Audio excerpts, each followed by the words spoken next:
I have 7:03, excuse me, and I'll call the meeting to order. We do have a quorum present. Going down the agenda, excuse me, citizen comment period with the library board. Are there any citizens in the audience wishing to speak? Seeing none. Consent item 1, consideration and possible action to approve September 14th, 2023 library board meeting minutes. If you don't mind, take a second to look it over and let us know if there were any requested amendments.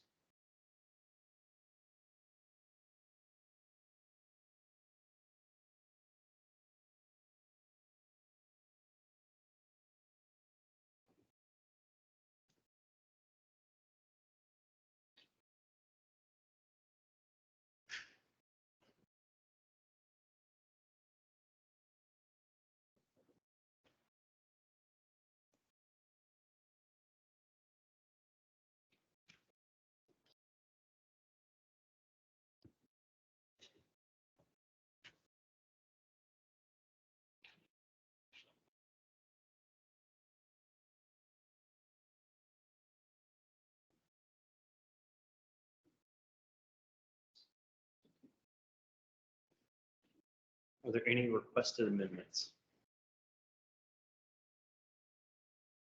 Hearing none, I would motion to approve the September 2023 minutes. Is there a second? Hearing a second, all in favor? Any opposed? Thank you. I motion.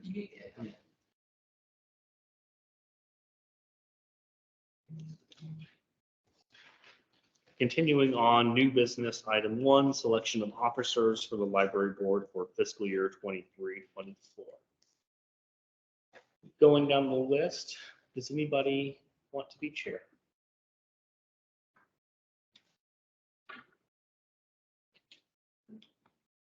Hearing none, I'm happy to volunteer again if you guys are comfortable with that. Yeah. Thank you. Sure. Vice chair, does anybody want to be vice chair?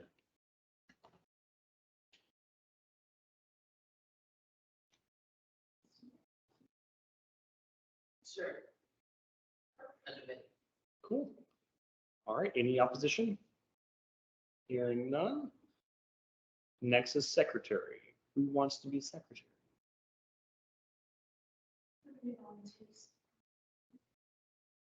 Perfect. Any opposition? All right. That rounds out the officer positions. Thank you. Item 2, consideration and possible action on the text share policy. Colleen, do you want to lead the discussion there on these proposed changes? Okay, so this is our revised text share policy. I shared with you also the the state library handout about it, and it kind of just goes over the basic rules. So these are the only things that text share says we have to have. And then everything else is kind of up to our discretion based on our policy. So this is, I mean, we pretty much try to sync it up with what we are developing for our library card policy, so that it really just lists, I mean, because in our library card policy, it lists text share card as a type. And so this just goes along with that. So really, we really felt like keeping it pretty simple. One of the things that Jessica and I were discovering as we were, comparing other library policies and stuff and looking at what we've had in the past, I mean, there's certain things that I don't think we need to really overdo or spend too much time on. I mean, because I think most libraries keep things kind of short and sweet and brief. and not overly wordy. So this one, I feel like the texture policy is probably, the texture card is probably the most complicated of them all. And I feel like too many words could make it even more convoluted. And that really, it's the kind of thing where it's like a conversation at the desk is gonna be explaining or like getting people to really understand more than, so we try to be as, use as little words as possible to kind of make it just concise.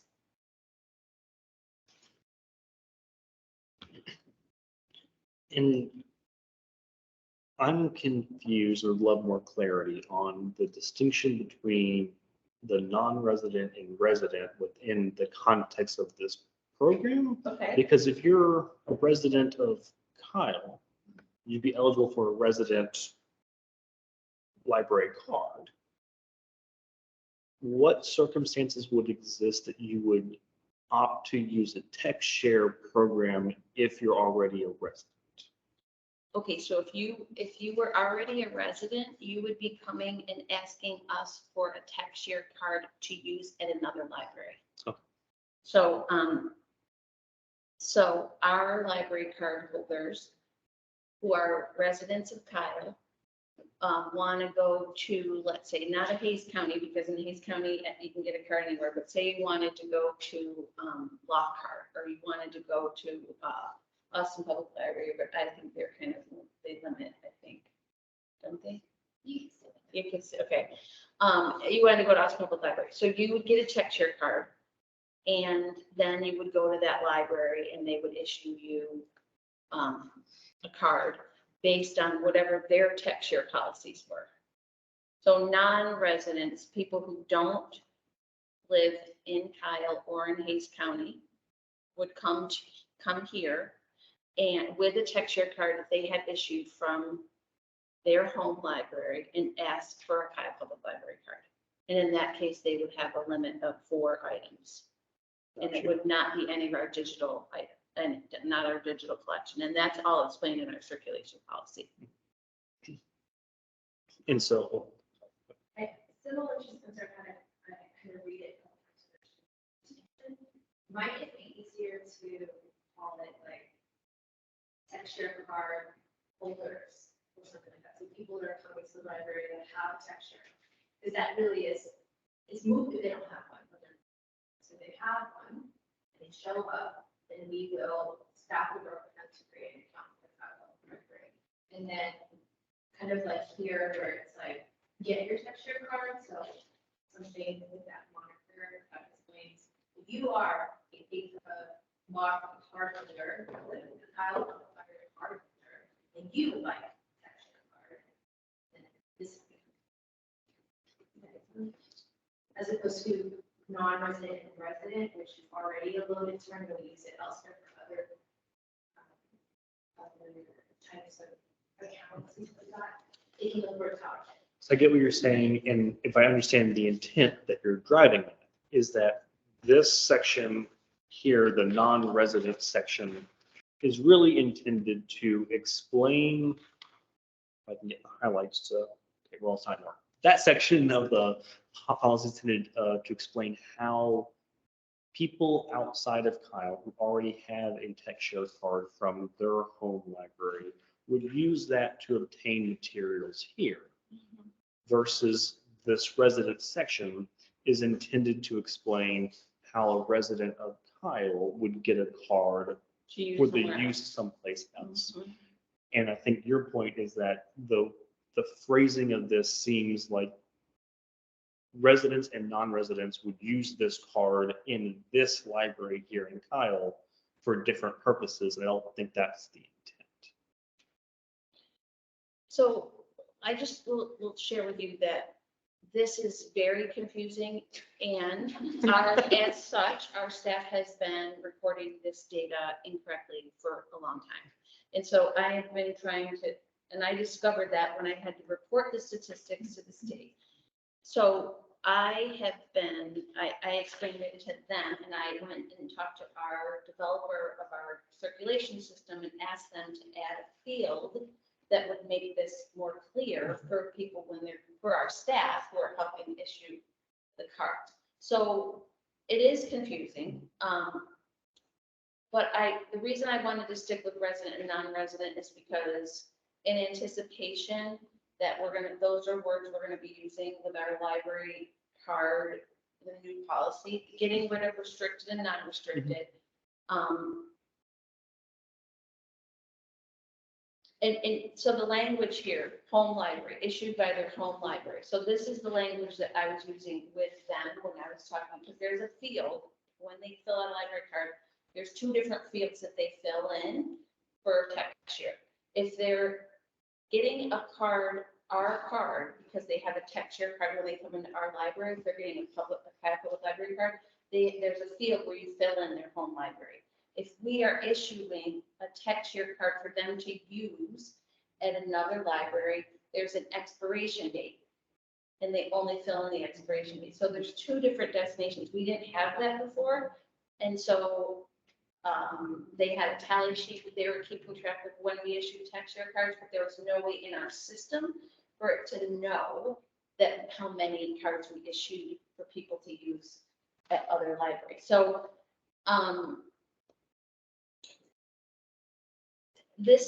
I think this is confused. My point is that this just needs to make sense in terms of, it just needs to make logical sense. I think it's a program that people need. I mean, it's very confusing to our staff even more because we've allowed anybody with a driver's license with the state of Texas to get a library card. So not many people have opted to come with a TechShare card because if they There's no do, point. they only get 4 items, but if they get a card, so TechShare is going to have more significance and meaning here once we shift over to our new library policy. But as of right now, it really, people kind of, the staff hasn't really understood it properly. We haven't been talking about it that much, and it is confusing. So I really just want to make sure that, I mean, to me, it's like there's a lot more information at the TechShare card site. I don't know that if we put a lot of extra language in here, it's gonna actually be read or even understood, because it is a very convoluted kind of program. If you want to look at the library card policy and see how we word it there, because that's what we were doing when we were looking at this, we were comparing the two to kind of say, is this consistent with how we're. And I guess 2 quick thoughts there of knowing that it's already convoluted, and if we're not reporting data that we need to report to the state, is there any terminology or data fields that's important for your future reporting that we should understand and capture properly in the policy? Or is it better to just say, like, get the cards issued and let your staff handle the reporting internally, independent from the policy? Yeah, that doesn't have to be, that doesn't have to be connected. And then the point regarding referencing the library card policy and trying to mirror that language, would it be beneficial to omit the specifics inside of here regarding the 2 IDs and all that? And we just say, these are issued in accordance with that policy. Please see that policy. And so we're not having to have 2 different locations that we never have to update in the future should changes need to occur. Do you have that? Let me pull up the library card.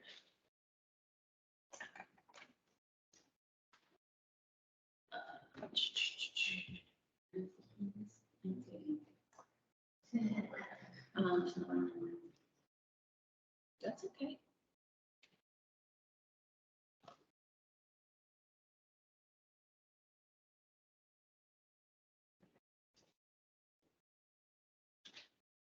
does it sound inaccurate? I mean, does it not make sense? I think that's what we really are looking to have feedback on. I can see that. It can be confusing.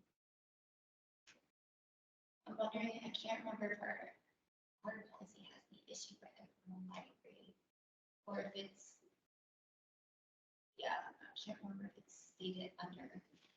And we compared to other library, we looked at other libraries' policies to see how they word it, and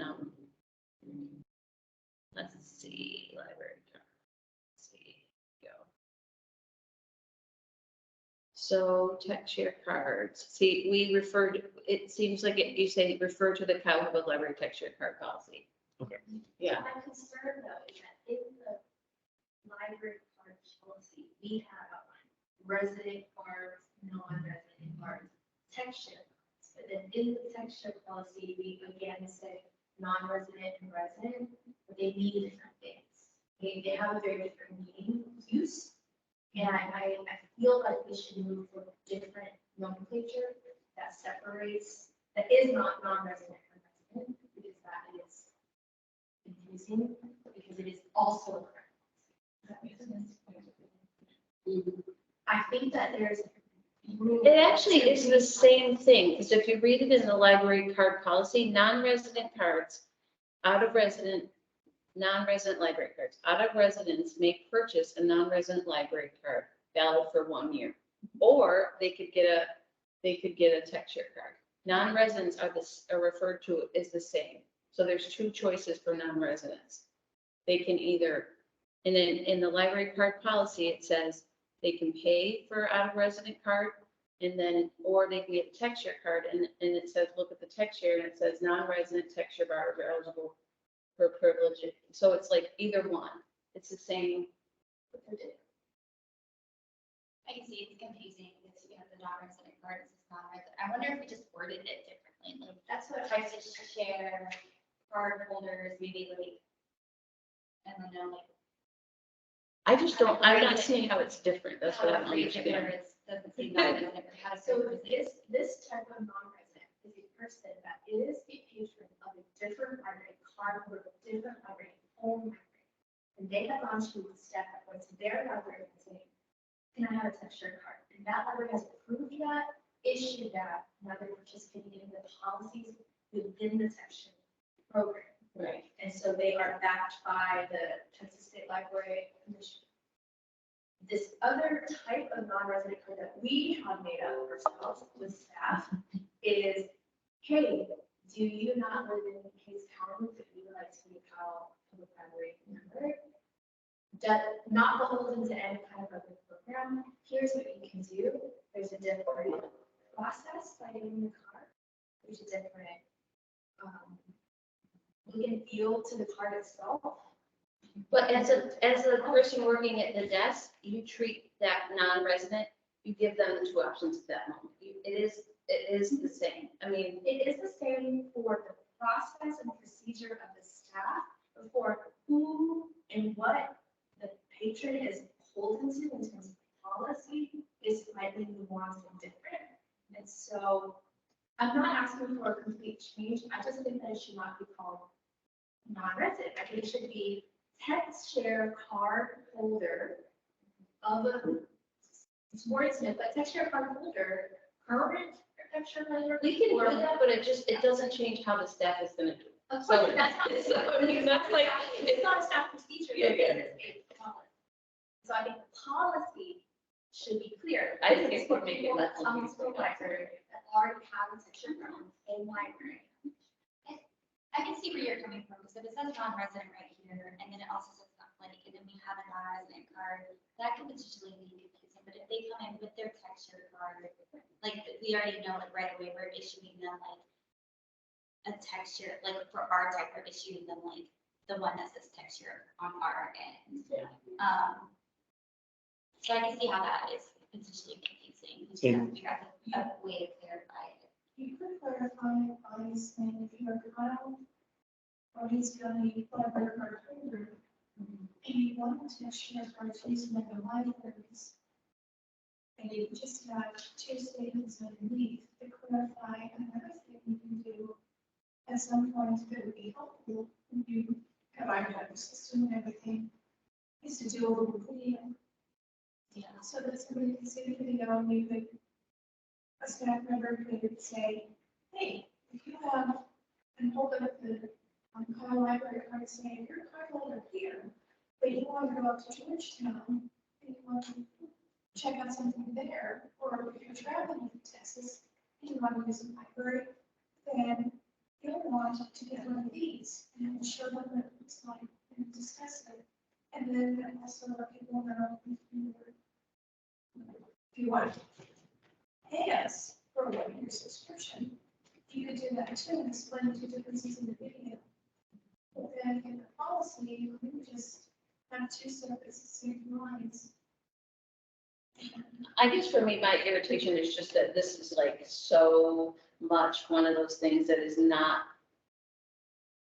going to be read as much as it's going to be lived. And living it properly is really kind of what is most important. I think the verbiage is going to be confusing no matter how we slice it, because it's a confusing and unique program. And I don't think, I mean, I'm open to another idea. It's just that I'm thinking about how I've lived this before in a place that has done it well, and that is another library, and I know how we treated it. So that's why I'm just thinking we didn't have different names for it. We just were like, if you're a non-resident, here are your choices. You can either pay for a non-resident card, or because most of the time they would come in and they wouldn't already have a texture card. They would just be like, oh, I want to get a library card here. And we'd say, oh, it's $10 a year or whatever. Or if you don't want to pay, you can go to your home library.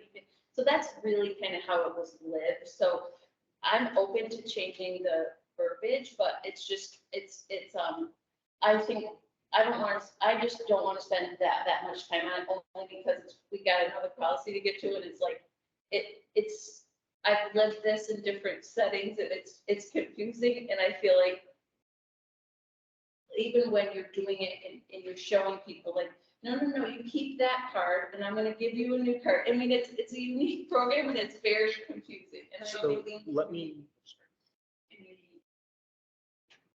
A resident library card holder, if they want to take your card, does that get them anything here? Or no? That's just to give them a card to go elsewhere, right? Right. Okay. I have, If you don't have a Texas library card, okay, it doesn't matter where you're coming from, you just don't have one. And if you have a Texture card from someone somewhere else, you come in and ask for a Texture card here in Kyle. If you don't have one somewhere else. Well, I mean, you have to have one from your home, like that they approve you, right? And so you're bringing that in to then say you want is it a Texture card that you're getting, or is it giving you a Kyle library card? What does it give you? if you're a resident, It's something, if you're not a resident, yeah, let's say that you're in Georgetown. yeah, you would only be able to get a texture card from your home library. Correct. Yeah. And so they come here, and Yeah. they want to get items from this library. So they show you their Texture card. Yeah, What would it be eligible for? they would get a library card, a Kyle library card that would allow them 4 items. Because the type on our end would say, on the back end would say texture. And it would limit them to 4 items. So for this, I don't know where this is where you're going. Is it not about resident or not resident? Is it instead of resident, it's a library card holder, right? Or title. I think we're on the same page. Yeah. What I'm going to recommend here, instead of non-residents, Uh-huh.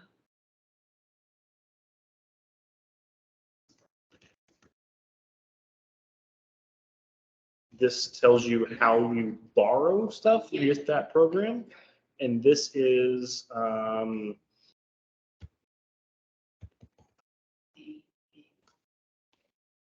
Yes. and that way, That's not a little bit. things for our library. It takes away from the rest of the copies. None of that. The limitations will have to go up. Wait, borrowing material, texture borrowers are eligible for purchase.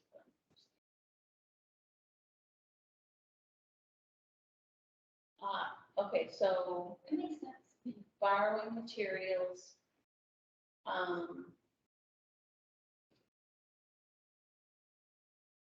Yeah, I mean, I think from the perspective, if you are someone who is a Kyle resident, this is gonna make sense to you.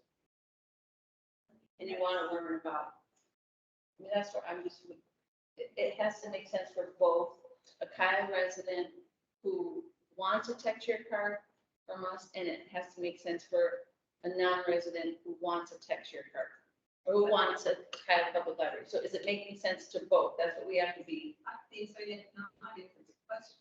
They're going to ask questions like this. Yeah, as I say, I feel like we're using that matches the actual page that we, the texture card website, it says, get a card, use your card. So I didn't think that, like, it's just not. Should there be a apostrophe in Marvel? No, that's what we get now. I'm sorry, where is? Under borrowing materials, it's highlighted in blue or underlined in blue. Yeah. I'm gonna go with it because I don't have any more written down. The only thing I think Living that- it will be a different story. I think it could be, this part could be a little, like, is it? Because I can see where Colleen's coming from. Is there like some way to distinguish that? I don't know, to have it in the bold where it's non-residents or people that are coming to our library with a texture card. Because it says obtaining texture card, but if you're, in my mind, I feel like there still needs to be like some sort of like distinction between, this is us issuing you a texture card as opposed to, this is you coming to our library with a Maybe texture. obtaining a texture card as a KPO. I think it's. Card holder, as a KPO card holder. Ah. So you're obtaining a texture card as a KPO library card holder. Our local library card holders can apply. And then under borrowing, we can borrow some from the website. They're registered. We have to say that it's resident. I don't know if we issue non-resident. I'm starting to lose my focus on where we are. I'm like, I don't know. I think we can issue non-residents, texture cards. It's okay. Because we're the home library. Yeah. Yeah. And So so it could say Kyle. this just needs to be Kyle Public Library card holders. No matter how you have it, you can get it through this way. It corresponds to the Kyle Public or the Texas text share policy above. If you want to borrow stuff, you're a non-resident, and so you're using it in this way. You're limited to 4 under this policy, and then refer back to that circulation policy for other details here. That way, it's largely what you've already proposed. It clarifies who does what, where, and how, and kind of reorganizes it so it flows through. There's some words in the. There's like resident letter. Sentences and under change. Because it is just in library. Oh, library. Okay. Under borrowing materials, if we want a little bit more zhuzh there, to make it clear, there's some, you know. Your registered agent participate by reading your request, home library, period. Texture, card holders or texture borrowers are eligible. I don't know if it's necessary, but that, you know, that's a zhuzh there. And I get the impression that how we live it I'm sorry. is be more important than the verbiage there. And so I'm at least comfortable with how we have this here and not spend any more bandwidth on. I think the process is going to be more clear than the policy. Policy is not broad, the process that you guys actually do, where your meeting's going to be.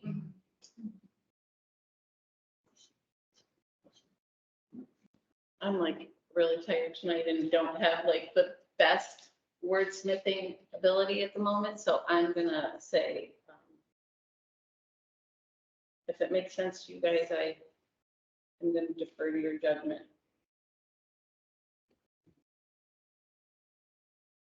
Texture is misspelled on the last, I think the S needs to go up on the last sentence, so last line under obtaining a texture. Yeah.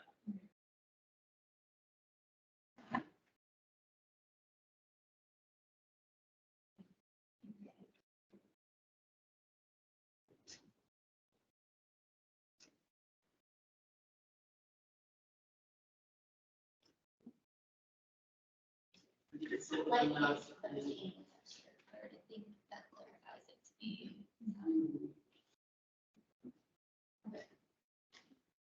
If no other amendments or requested changes. Colleen, I know we had that open topic of did ordinance change in a way that we can approve, or is that still It is a work in progress, that it was suggested that the policies that we are done with, we could just bring to council and have them approve them if we want, or we can just wait until that ordinance is final. I would like to propose that we table this policy for a future meeting and possibly send it to council with other policies when we do it all comprehensive. There's been a motion. Is that a second? Second. Second. All in favor? Any opposed? Hearing none, this item is tabled. Moving down the list, continued business. Item 1, additional meeting ideas for library events and activities. Mary, I know this was one that you were spearheading with staff. So just really quickly, probably remember that the same day in council, we had a presentation of some question about marketing. What kind of marketing was being done to promote all library events and not specific to just social media.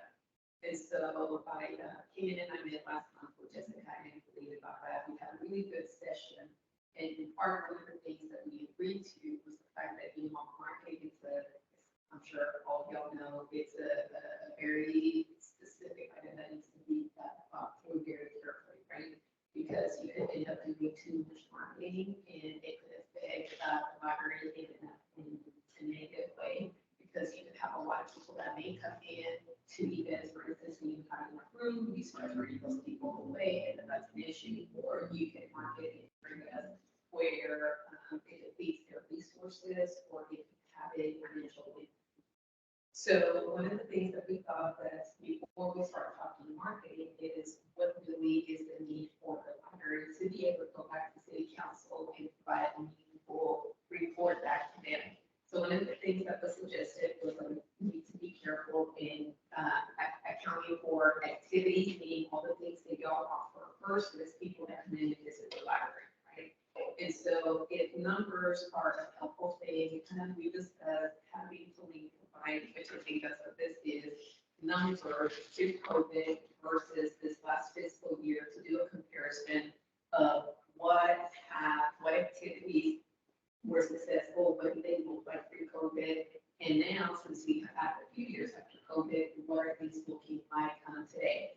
We were hoping that what the numbers would show is where is the marketing needed, because then we could be focused on that marketing specific to the activity, event, or a specific age group, that sort of thing. Okay, and I haven't seen the numbers, just looking at it for the first time. This is one of the things that we had talked about.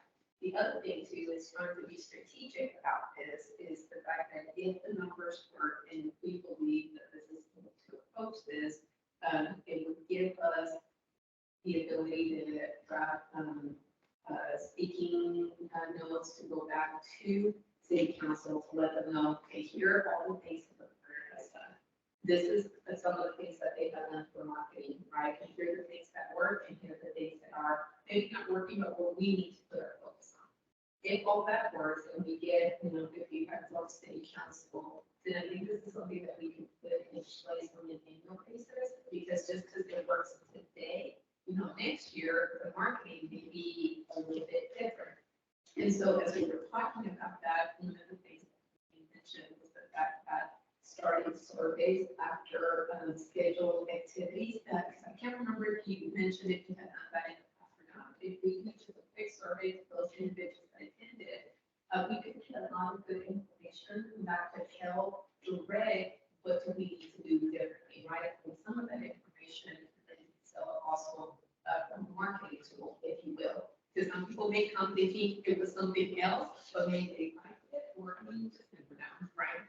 So, and then the other thing too is that if we did this on an annual basis, if we're successful with the focused marketing, I think it would put us in a really good place for the board next year when the budget season starts, or the year after that, that we would have enough information to support Colleen to say, where can we make sound recommendations regarding budget, for instance. Another thing that came to mind was the book mobile. That's going to be here before we know it, right? Book will be starting now, and by the time that gets here, how do we market that service? And then the last thing that we talked about was the outreach lead librarian, since that's an approved position.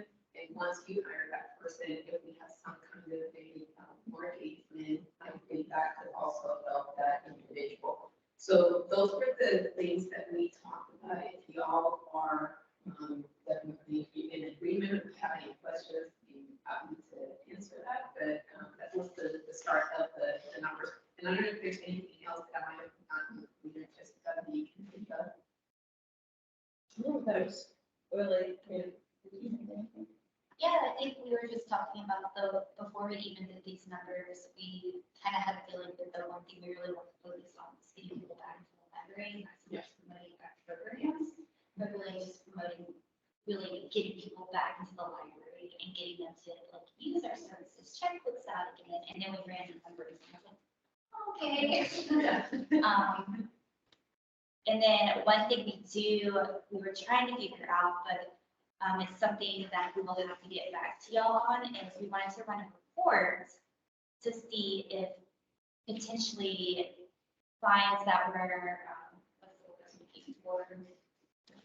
yeah, outstanding because of COVID, and we'll have to do that after books, or that late fees, if potentially have led to people just not coming back to the library the whole COVID period. So we were trying to run a report to see, to look at like how many, so we were trying to see if like there was a significant amount of individuals that just kind of like stopped using the library after COVID, and they had like. The registered users have come down quite a bit. Yeah. Registered, that's people who haven't renewed. Yeah, those are our library card holders. So. And along those lines, yeah, these numbers kind of matched what I have seen since I've been here in terms of what I have observed, and what Jessica and I have been talking about is really helping our staff to have programming and activities that really focus on our fulfilling our mission, which is the educational, informational, cultural, and recreational needs. And so what we talk about doing is really helping them to kind of focus more on their planning and bringing in some of the resources into a lot of the types of events that we have. I've kind of noticed that there's a little bit of lack there. And I think that could also increase having people actually come in, because I kind of had a sense from watching the way things have been going since I've been here, is that the people come here, but they don't go across the way. And then the other piece of that too is that we're working on having a potential library redesign with an architect, and that's in process, something I'm going to give a report about in the director's report. And so I think some of the ideas we have for some of the redesign in the library would also support or be conducive to making people come in more and have it be more of a place to hang out and work and have quiet kind of nooks and spots like that in there. So,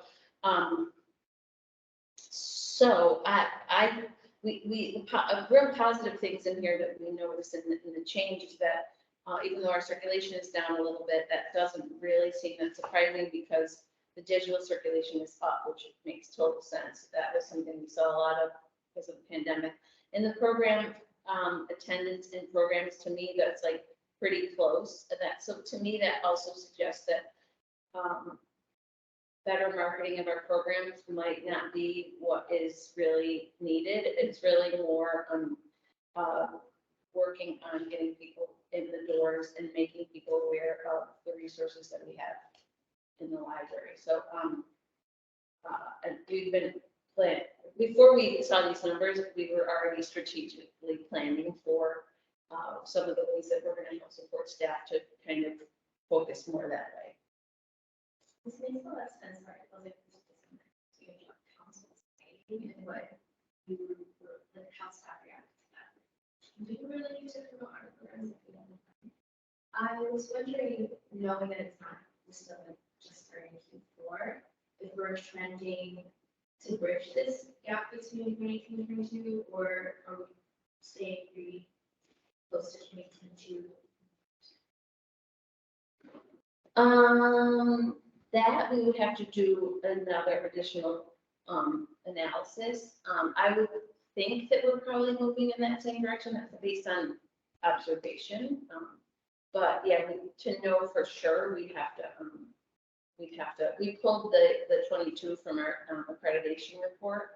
And so we would have to really just get some of our numbers together to do it for 2023. And this was fiscal year, Yes. because if it's fiscal year, keep in mind too, that 2019, well, it would have been a full. Yes, like we did a full year That's before. right, that's right, because it would have been all the way through, September, right? Mhm. Yes. Yeah. And something else, I just want to make y'all aware of is that I did look at other libraries that were similar in population size, to see, like, I was like, whoa, that's pretty significant. And then when I looked at other libraries with similar population, everyone's kind of like, it's nothing new, it's not uncommon. So we're not alone in this severe drop in people coming to the library. It's something that a lot of libraries need to admit, so we just have to kind of get back into it. One of the things that I think we do have coming up that potentially we could use a little help with, like, promoting, is the fine forgiveness. Because even if, like, you don't owe fines, and you were to donate food, we put it towards other people's fines that other people's account that people fines. And so paying it forward is something that's always really nice, and it could help maybe potentially some of the library accounts or some of the registered users that aren't coming to the library to say owe fees. It could potentially help, like, alleviate some of that pressure that people feel. Yeah, I think this, these numbers speak to a bigger issue. Yeah. COVID really did a number on just everything, I think. Yeah. And having to pivot. So far into the digital space, it's globally, it's kind of hard to come back at that. It's not really, But it was a great, right? It is a great story. The Yes. numbers, I can speak for themselves, and into your concern, but into traffic, start marketing, it's not the fact that you have done a poor job, however, it's just more where is the market, and you kind of need it, which is the reason we, looking at the numbers, they can see for themselves, right? Yeah. And so one of the things that Jessica and I are planning on is, we have a lot of library assistants that are doing programs and different things, and not as many librarians in the roles of promoting programs. And so one of the things that happens in that is that there isn't that background and understanding that there's, like, the mission that guides the work that we do. And so really we're working on creating, like, a program guide of, like, how to make sure that you're tapping into one of those mission bullets with each type of program that we do. In other words, just tying things, like, for example, when we have the Fiesta de las Flores, whatever, I'm very good. You know what I mean, the Fiesta on Saturday. It's been a long day, not the best day for me, but anyway, we you know, put out the Hispanic Heritage Trail from the Historical Commission, you know, that stuff. We, you know, pointing them to the Hispanic Heritage literature that we had out. And that is something that, yes, we provide entertainment, we provide food, but some of the connecting the dots isn't intuitive to some of our staff. And so that's where we're sort of leading the way and making sure people also think about the resources that we have and the giving them needs that they didn't even know they had and anticipating that and stuff. So that's where we're sort of going to be guiding a little bit more, which I think will help get that understanding of what we can offer. So I think it's a kind of a little bit of a resource thing more than understanding our programs. And I know that we're running low on time.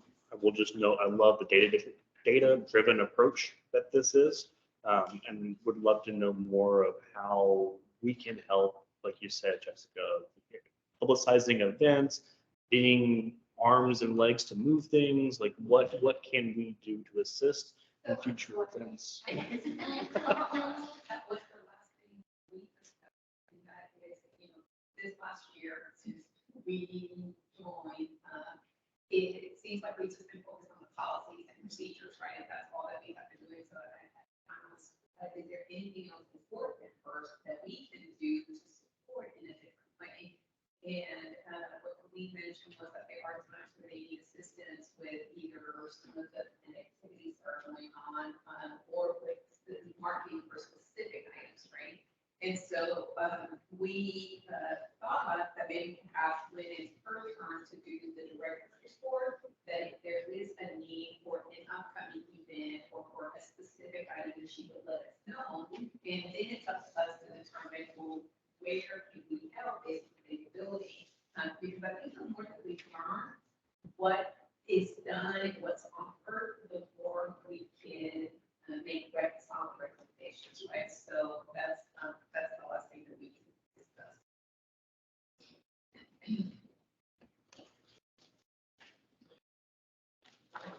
Any other notes on this topic? The only thing I would is one thing I can say is that you can tell that no matter what, people are still showing up to programs, which just shows that people are still creating this community. So I do find that pretty beautiful and magical. Agreed. Hearing no other discussion. Item 2, consideration of possible action on the circulation policy. I know we have 10 minutes. Do we think we can power through this quickly and hopefully get it off our plate for the final week here? And I know that I believe you put some effort into reworking some of the language here in this draft. Is there any kind of highlights that you want to highlight before we dive in, or? Well, we kind of looked at what has to be there, what is required to have a circulation policy. So we really, the headings are all the ones that are like that have the information that had to be there. We really wanted it to be really, I mean, condensed down to no more than 3 pages. I mean, because it really, I mean, there are some libraries that have it like in a paragraph, and we used to have it in a very small paragraph. So we really kind of wanted to get all the information there, but not overcomplicate it and not make it too wordy to make it confusing. So that's kind of what, when we looked at a lot of different policies in the Central Texas area, and really just kind of, that's how we, and of course, we looked at everything that, Christina and Morgan had done already, so we just kind of married those two together. Perfect. If you're all okay with it, I'll just run through each section and we'll discuss any proposed changes before we. And we pretty much just copy and pasted any of the language that you guys had, and then only added stuff that we felt was lacking, and then just took out things that we thought was necessary. So, yeah, like the first paragraph is exactly the language that you guys had on the purpose. We didn't change anything there. Any- And I did find out from the style guide, there is a style guide for the city. And that we are also getting a new website very soon. And we're gonna have the communications department working with us to get all of that up to speed. So we really don't have to do that much, other than like consolidate, making sure we stick with KPL or Hyderabad Library, whatever it is we decide. Other than that, like text size, font size, all that, they're gonna help us with that. Based off the last policy where we did not abbreviate anything, I'm gonna go ahead and just strike out this and we'll be consistent as Kyle Public Library. Yes. And then right underneath, library, I think that's not California's. It's just ours. All right. Any other changes for the purpose? Hearing none, moving on to borrowing materials. I had a question about reading borrowing versus checkout. Sometimes we talk about borrowing materials, sometimes we talk about borrowed materials, and then sometimes we check it out. Do we want to just say borrow instead of check? Where is it? It says to check out, patrons must have, valuable library card and good standing to check out materials. And so, It was between it, that's- to keep that language. Yeah, yeah.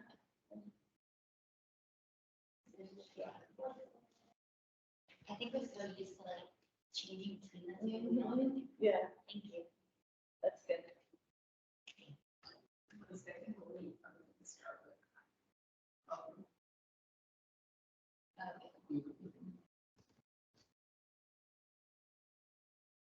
And second. Yeah. We want the second one to be capitalized the way the first is, or the second one not capitalized. So the second one, like, do we want to add that library records for us, make it possible for their physical library, for the information cannot be defined through like, and also the actual materials. Where it's not too obvious.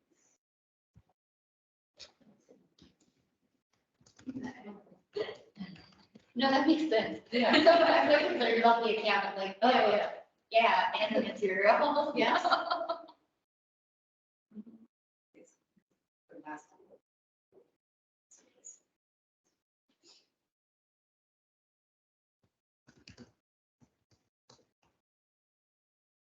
That's what borrow, is that English?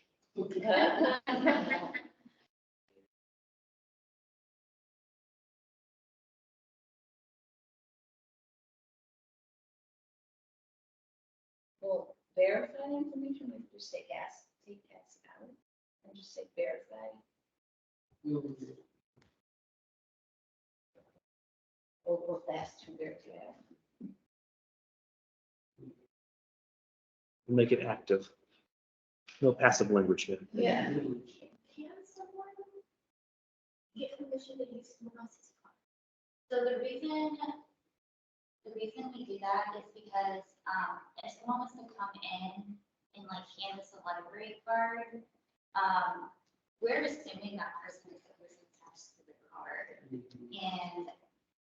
And so I don't feel like it's like the staff's responsibility to police that, to be like, wait a minute, you're not, and so that's why we put it in there, so it's like, kind of like a debit card, like they're ultimately, like you are responsible for this card, if you lose it, like you gotta tell us, if you're letting someone else borrow it, we're assuming they're allowed to borrow it.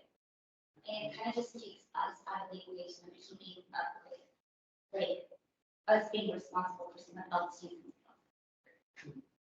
Could there be accessibility to, because someone who might not be physically able to patron the library and might utilize.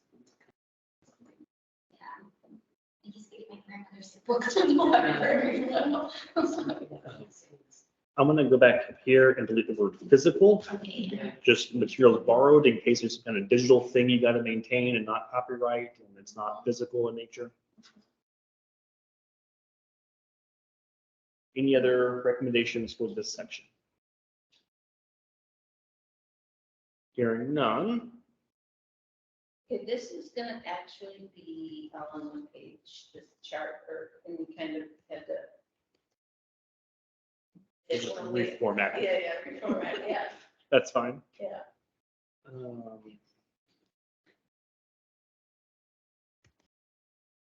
It looks like there either needs to be a period or a colon or something.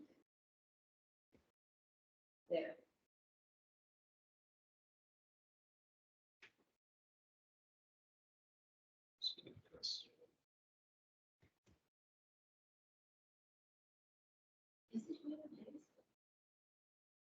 It is not 21 it is 14. It's 14. Yeah, so we're wanting to change We're it. proposing, yeah. Yeah. Proposal. You guys can put that in there. Yeah. I have a question, maybe not to make a change on either, but even for the art and technology materials, there's no renewals. Does that mean they can't renew it without bringing it back? Or if they brought it back, could they check it out again? So Or whenever something says no renewals, it means you can't go into the system just like the ones. Right. They would have to physically bring back the Right. item, and we would Okay. check it in. That's what I assumed, I just wanted, for me, to just clarify. That makes sense.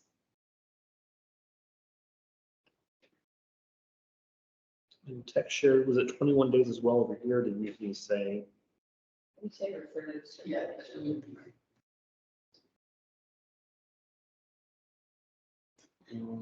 Lint.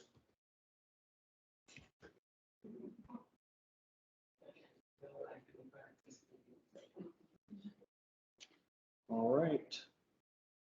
Digital.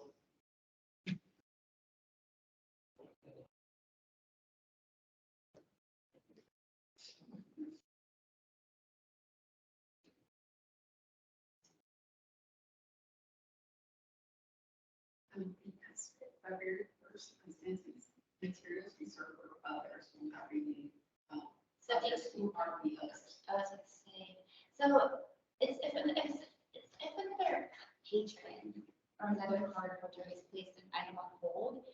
And so I was trying to figure out the best way to phrase that, because a lot of people don't understand it. Item on hold, and so reserved by another patron or got. You could also say if material is reserved, is unreserved by an application. Yeah. Yeah.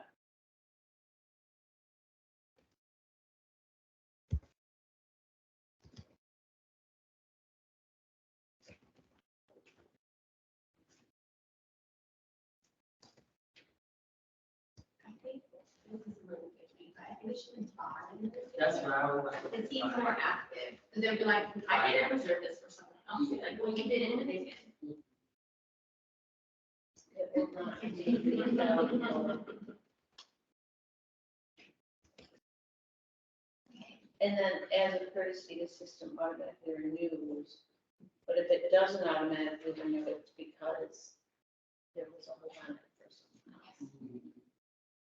That's what it is. But that saying borrowers are responsible for checking their account for renewal status and due dates, that's protecting us from if the system doesn't renew it for some reason.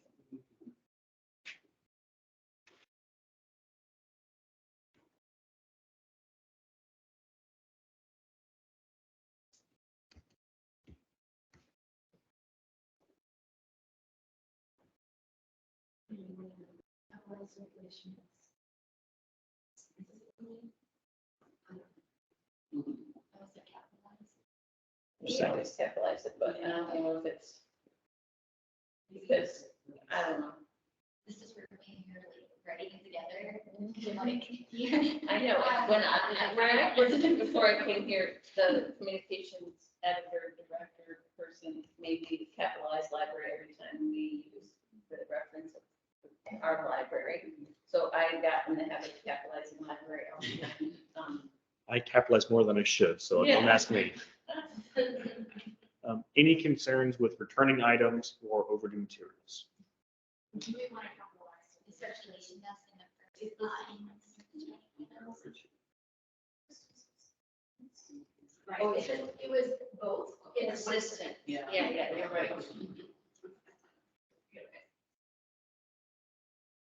Oh, we're not doing fine, right? Fine, we're out. So that's why we have a meeting that says like, look at this.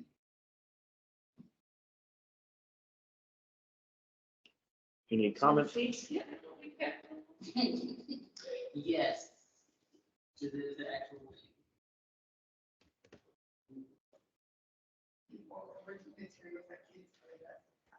Yeah, it is. All right, moving on, lost and damaged items.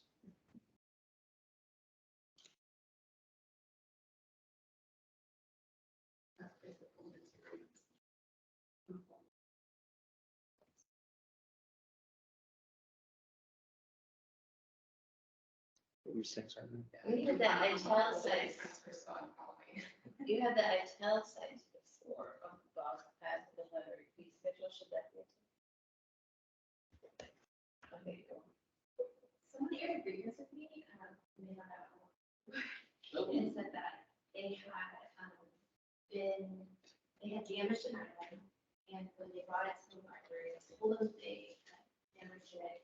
The library staff assessed the replacement fee or the fee, and the patron said, okay, can I just like purchase it elsewhere and then bring it and then show it? And they said, can I keep the damaged one? And they said no. And so he was like, I should have just said it was lost, because then I'm paying for a book and also paying for the damaged one, and I'm getting a new one. I tried to explain that you're paying because you damaged the book, you're not paying necessarily for a new one. Those are different things. And he didn't want to accept that because the library was willing to accept it, like an Amazon purchase version of it, that he would bring to the library, but not like keep the damaged one.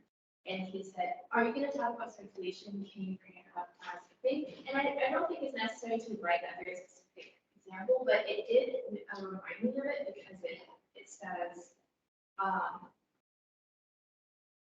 that will be charged the very specific MSRP for the damage from lost materials, plus the purchase and processing. I wonder if that is writing this into a corner, where it's like, this is how much, I don't know. It was a weird The gray reason area. behind that, so your friend who brought that up, you can offer apologies, because that is something that I have observed is not going all that well currently. And it is something that I just been working on resolving, our process for all of this, for damage and loss and stuff. So I have observed that people are not doing it the same consistently. We're not. So that is something that we are in the process of correcting and fixing. I think they have done it different ways, and I don't like that. And so, and I do think that it is acceptable in my mind to receive a replacement copy and then let the person keep the damaged copy. That is standard practice in my mind in a library. So is that standard practice in your mind? If we accept replacement copies, Yes, I think it's okay. to then do that that. means it's being reflected. Right, exactly. So that's what I'm saying. I think it would be okay to add that, but what I want to say is I want your, I don't know if you want to tell your friend that what I just told you, but the point is that this is an area that has room for improvement and that we're working on. And that I do think it is, It's permissive, so does they consider it? See, there. So it's permissive. yeah, And what I would recommend for the situation of giving the damaged item to the patron, but see, I also feel like that's up to the, that can be up to the, yeah. Because I've also had people think that they can buy library books because they just, it's out of print or they don't. So I think it is best to say the discretion of the library director, because I feel like there are people who sometimes try to, That's what this, yeah, and it's. take advantage of that, yeah. Other systems like WordStats, and so, in Bossier, they actually stopped allowing people to bring replacement copy just because it was not the right one, or it wasn't new. Right. Well, and I don't think it has to be new, that doesn't bother me. Oh, no, I mean, like, you can tell it's new, but I like the idea of just adding the lost money. Yeah. I love that it separates like, what do you need to pay if you did this versus what will happen to this?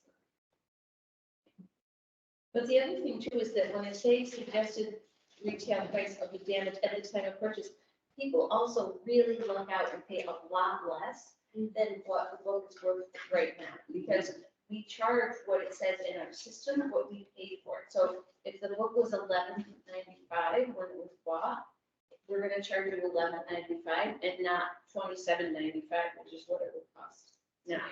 So that's why that wording is in there, so, yeah. Perfect. Any other recommended changes here?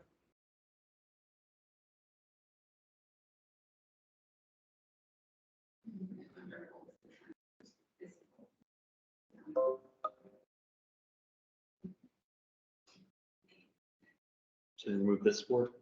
Right, be consistent with what we did.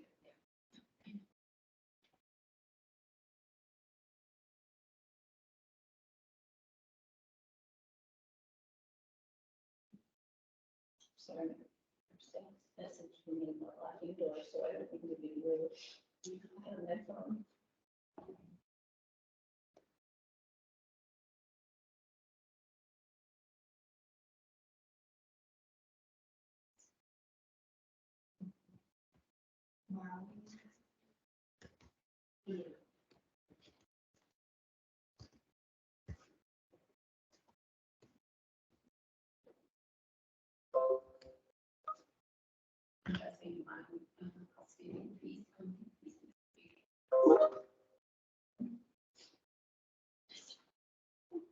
The first is very versus much.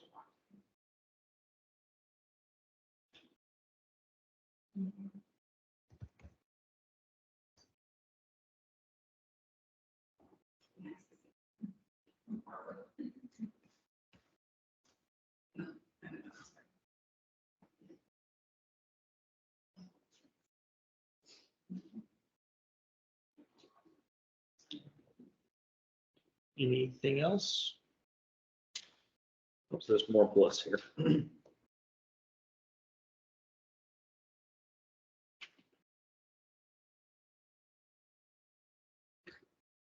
and that brings us to the end of the draft policy. Anything else on this item aside from those formatting things to give on one page, but we'll clean that up later. You good? Perfect. I motion to table this for a future meeting and policy approval process. Is there a second? Second for Mary, all in favor? Any opposed? Motion passes. Item 3, library director's report. Right, so, as I mentioned earlier, the budget did pass. We're working now on our fiscal year 23-24. Right at the end of our the month of September, we finished appraisals for our staff, and the city is very generous with giving between 4% and 7% merit increases. And so that happened, and that's going to be in our paycheck this coming week. So that's exciting. We are posting for the outreach librarian position probably next week, with the hope that we will get someone on board to start probably by 1st of January. Takes a little while, but not the best time to hire right around the holidays. So we're hoping if we get it posted soon, we'll have someone by early January or somewhere in that range. We took a different approach for getting the painting and carpeting done. We have contacted the architect who built the building and are looking at it from the perspective of doing a little bit of an update in addition to the carpet and painting.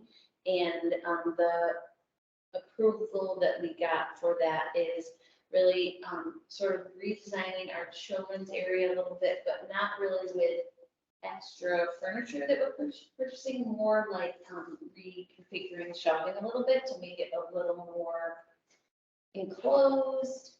And also we adding like sound panels and stuff like that.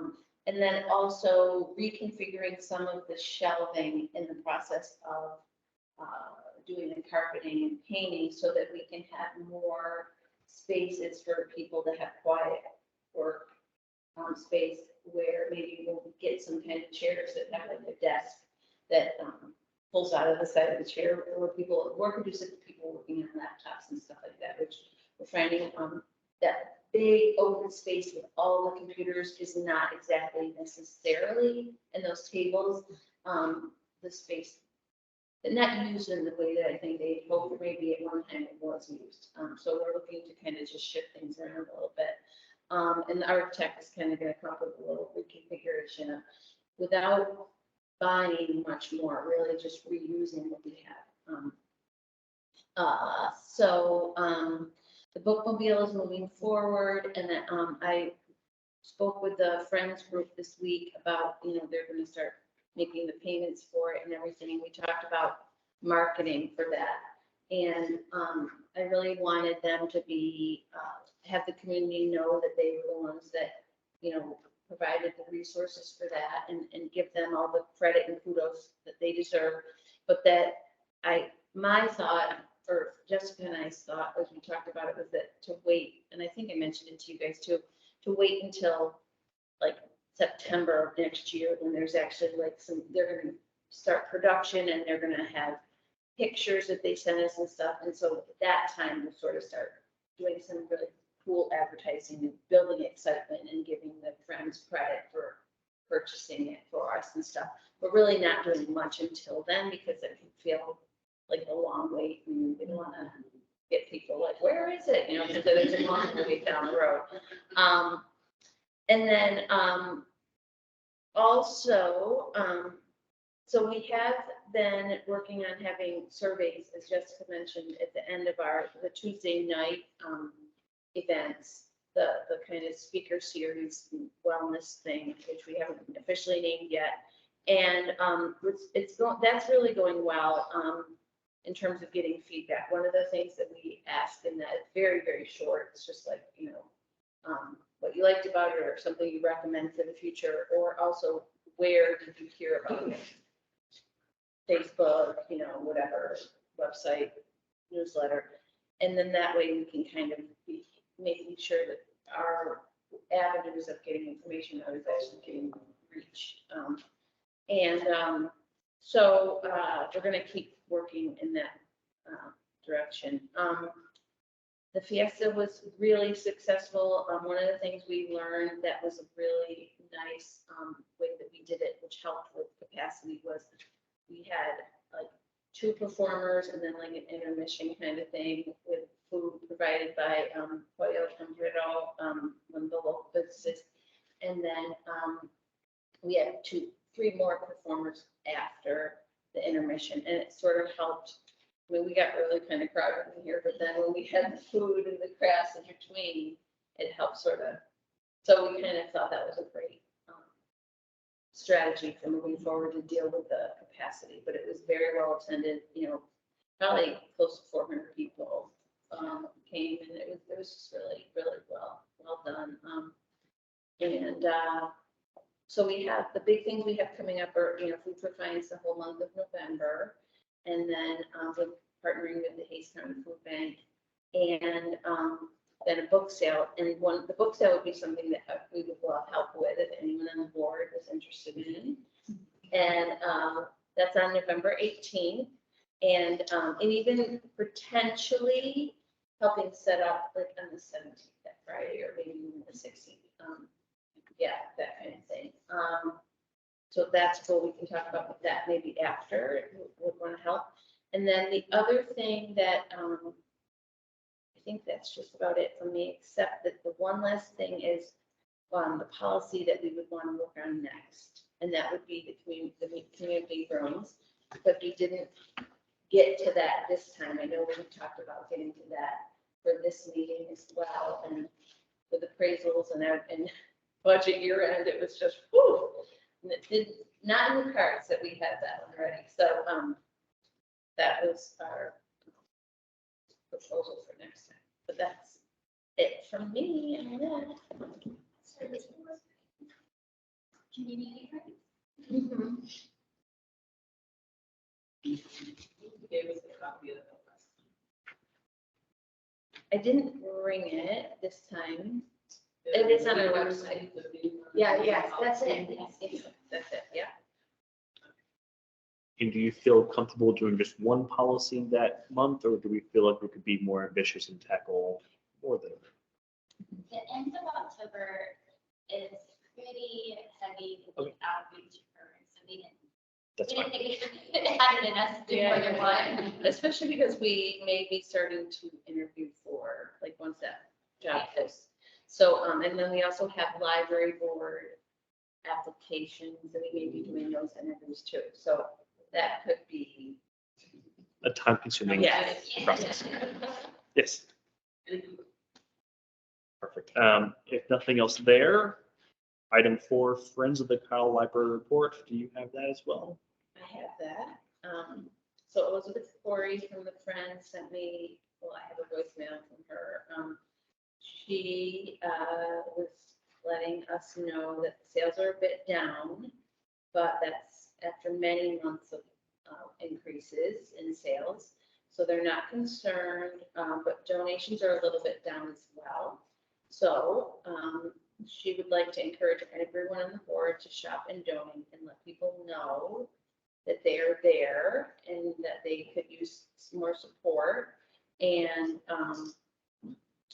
that the bookmobile is,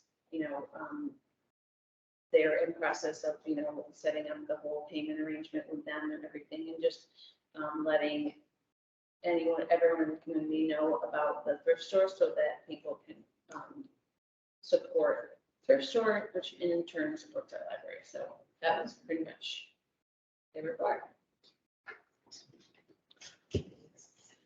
Any comments or questions? Hearing none, moving on down. Announcements, informational items, and next meeting. The next meeting, the Kyle Public Library Board, will be Thursday, November 9th at 7 p.m. Are there any other final statements or comments or thoughts? Hearing none, I would motion to adjourn the meeting. There's been a motion and a second. All in favor? Any opposed? Hearing none, it is 8:21 and we'll stand adjourned. Thank you.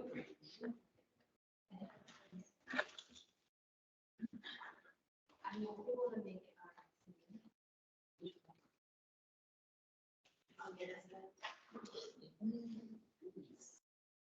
that.